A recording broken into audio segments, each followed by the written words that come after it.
Դիմողները պնդում են, որ ընտրական գործընթացն իրականացվել է ատելության խոսքի համակարգված տարածման պայմաններում, ինչը հանգեցրել է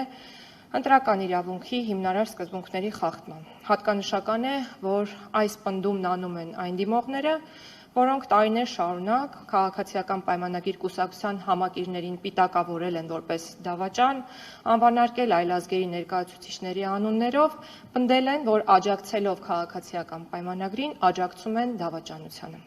Չցանկանալով մեկնաբանել այս երևույթը, նշեմ, որ դիմումներում ներկայացված բոլոր դատողությունները կապված են եղել ոչ թե քաղաքացիներին վիրավորելու, թիրախավորելու եւ իմ կողմից հենց նոր նշված վարքագծին նմանվող երևույթների հետ, այլ քաղաքացիական պայմանագիր կուսակցության վարչապետի թեկնածուի քաղաքական խոսքի հետ։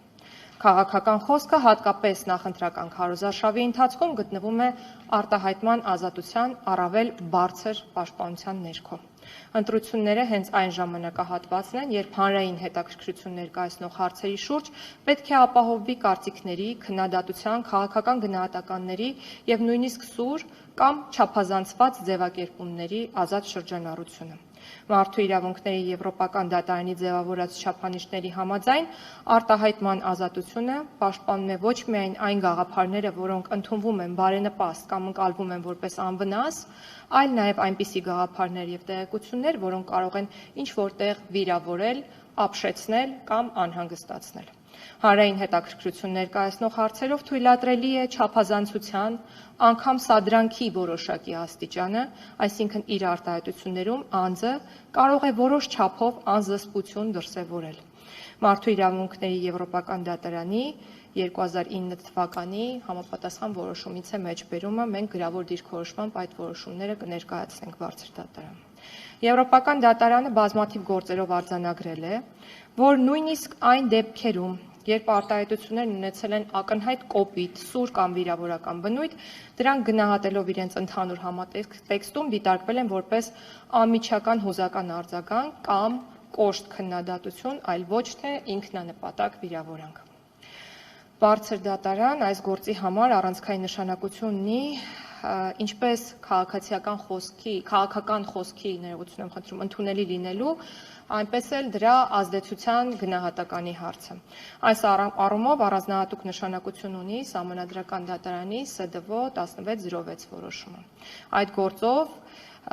դիմողները եւս պնդում էին, որ նախընտրական քարոզարշավը ուղեկցվել է բռնության կոչերով, սպառնալիքներով եւ ատելության խոսքի մթնոլորտով, ինչը ազդել է ընտրությունների արդյունքի վրա։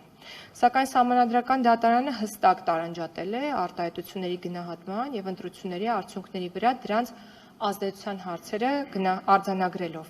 Ամեն դեպքում Սահմանադրական դատարանը հարկ է համարում այդ արտահայտություններին անդրադառնալ դրանց հասցեականության տեսանկյունից, արձանագրելով, որ չնայած դրանց անընդունելի կոպտությանը եւ ցնցող ազդեցությանը, վկայակոչված արտահայտությունների համատեքստի վերլուծությունից բխում է, որ դրանք ուղղված են եղել քաղաքական մրցակիցներին եւ ընտրողների կողմից ողջամտորեն որպես իրենց ուղղված սպառնալիք կամ ատելության խոսք չէին կարող դիտարկվել։ Հետևաբար չէին կարող ազդեցություն ունենալ ընտրողի քաղաքական կամքի ձևավորման վրա այն աստիճան, որ կանխորոշեին կամ էականորեն ազդեին նրա ընտրության կամ քվեարկությանը չմասնակցելու որոշման վրա։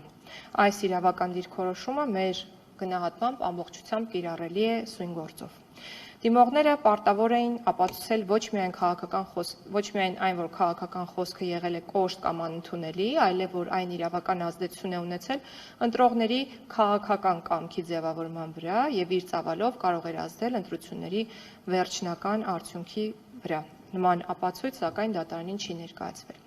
Ուստի միայն քաղաքական խոսույթի երբեմն կոշտ լինելը, որը իրականում եղել է սադրանքին արձագանք, չի կարող գնահատվել որպես ատելության խոսք եւ հիմք հանդիսանալ ընտրությունների արդյունքներն անվավեր ճանաչելու համար։